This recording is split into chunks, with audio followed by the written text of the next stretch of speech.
The ATO has sneakily announced a major change to how crypto airdrops are treated from a tax point of view. This is probably one of the biggest changes that has happened in the crypto tax space in probably the last 12 months. So today I want to jump in, explain to you who is affected, what airdrops are affected, and what to do if you've already lodged your tax return.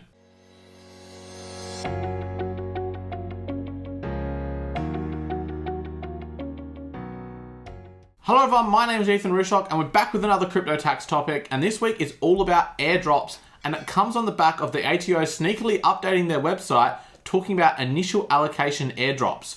So there was no big press release, nothing like that. They just update their website and all of a sudden the tax treatment on airdrops has dramatically changed. But it is a positive change that will help most people. So I'll bring up here what they're talking about, and they're talking about initial allocation airdrops.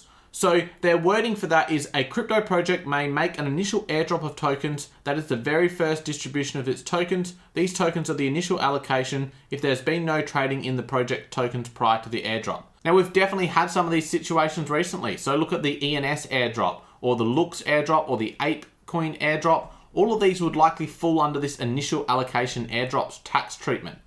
And what it means is that these have no value when they are airdropped as far as ordinary income goes. So that's the change. So instead of assessing yourself as ordinary income at the time you receive these, they're going to carry a $0 cost base because there is no ordinary income event. So under the previous system, if you received one of these and it was worth $4,000, you would record $4,000 as ordinary income, and then when you sold it, that $4,000 would be the cost base. So if you sold it for more, you'd make a capital gain. If you sold it for less, you made a capital loss.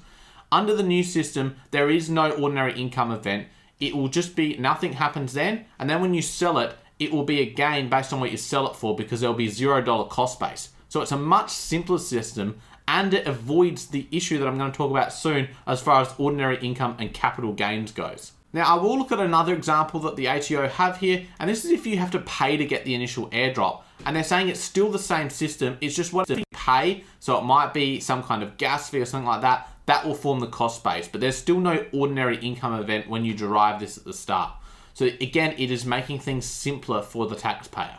Now let's talk about why this is good and what issue it solves. So under the previous system, what I was seeing typically happen is people were receiving these airdrops, there was a value to them, which might have been, like I said, let's use $4,000 for an example. By the time they got to sell it, it was only worth $2,000. So all of a sudden they had a $4,000 ordinary income event that was getting added to their income, and then they had a $2,000 capital loss. Now that capital loss could only come off the capital gain. So if they were in an overall loss position, even though they had really lost on this thing, they were going to end up in a position where they were going to be paying tax on the $4,000 and have this loss that's going to have to be rolled forward to future years. So it wasn't really a fair system because quite often these things were dropping so quick in value after the initial airdrop that you couldn't sell them for what they were airdropped to you for, so you're paying tax on something that you never actually had. So this system is much simpler because you're only going to have a taxing event when the airdrop is sold in the future, not when the airdrop actually happens. Now this definitely does raise the question, what about if you've already lodged your tax return? What about if you've already included these? Then you're likely going to want to look into doing an amendment. So if you've done your own return, what you want to do is run your reports through your crypto software. Most of the softwares have a toggle function. So in Crypto Tax Calculator, for example, you can toggle as whether airdrops should be treated as ordinary income or not. Now be careful with this because not all airdrops are going to come under this initial allocation method. Definitely seek some advice in that.